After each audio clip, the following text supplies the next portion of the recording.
Hello guys and welcome to the video number 7. Alors aujourd'hui ce qu'on va voir, on va rapidement essayer d'approfondir un peu tout ce qu'on venait de dire dans la vidéo précédente sur le serveur web. Ok, donc alors ici on va supposer que nous avons par exemple un PC,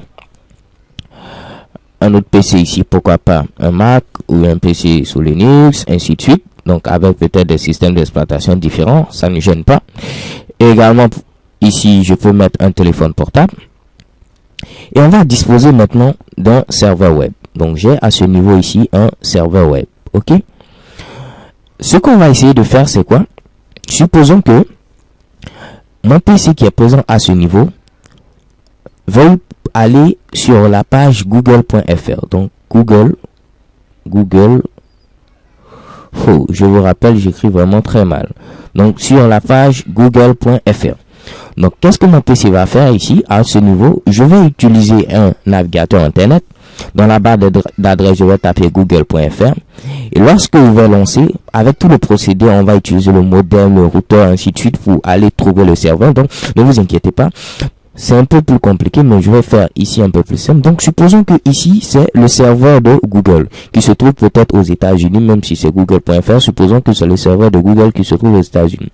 Et lorsque je vais taper google.fr, mon routeur ici sera ici très intelligent pour pouvoir savoir que c'est le serveur de google.fr qui doit contacter. Donc, je vous le dis, c'est un peu plus complexe que ça, mais faisons simple.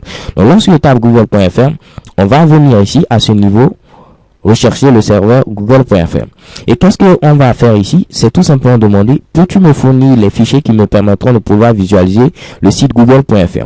Et si mon serveur, bien sûr, n'est pas ici en panne, il est fonctionnel, il va retourner ici sans problème tous les fichiers et vous pouvez voir le site web. Raison pour laquelle les serveurs doivent être allumés ici 24 heures sur 24, puisqu'à chaque moment, un quelconque utilisateur peut avoir ici l'envie de pouvoir consulter votre site web. Donc les serveurs, je le rappelle, sont très performants, très puissants et très grands en capacité en mémoire. Ok. Donc lorsque je vais demander google.fr, on va me donner les fichiers qui sont en rapport à ici avec google.fr. Ok. Donc là c'est le procédé qu'on utilise. Et sachez que tout simplement les serveurs, ils sont accessibles par tout le monde au niveau du monde entier ici, ok? Donc, lorsque j'ai un serveur web qui stocke les fichiers d'un site web, il peut être accessible ici par le monde entier. Donc, ça, c'est l'internet ici. J'ai mon serveur web qui héberge, par exemple, un site web et ce serveur est, disons ici,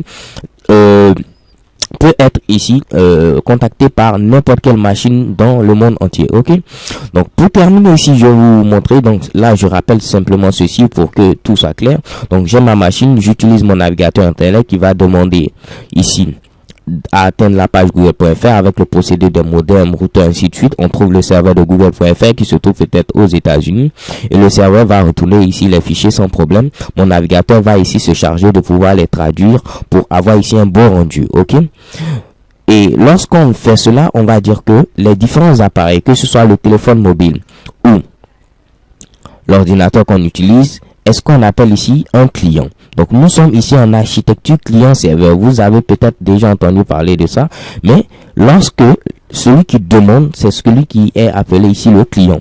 Et celui maintenant qui va donner l'information ici, notre serveur web, est appelé ce qu'on appelle ici un hôte. Ok. Donc retenez tout simplement ceci. Donc ça c'est HO accent circonflexe TE. Ok. Donc celui qui demande l'information c'est un client et celui qui fournit l'information c'est ici l'hôte. Ok. Donc l'hôte ici dans notre cas c'est le serveur web qui est chargé de pouvoir donner tous les fichiers qui sont en rapport avec le site google.fr. Ok. So thank you guys for watching and see you to the next video. XOXO.